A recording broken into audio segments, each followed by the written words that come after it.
स्वस्तिस्तु महामाये श्रीपीठे सुरपूजिते शङ्खचक्र गदाहस्ते महालक्ष्मी नमोऽस्तुते।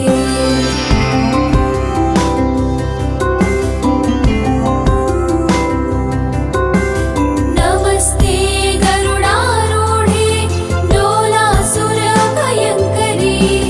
सर्वपापहरे देवी महालक्ष्मी नमोऽस्तुते।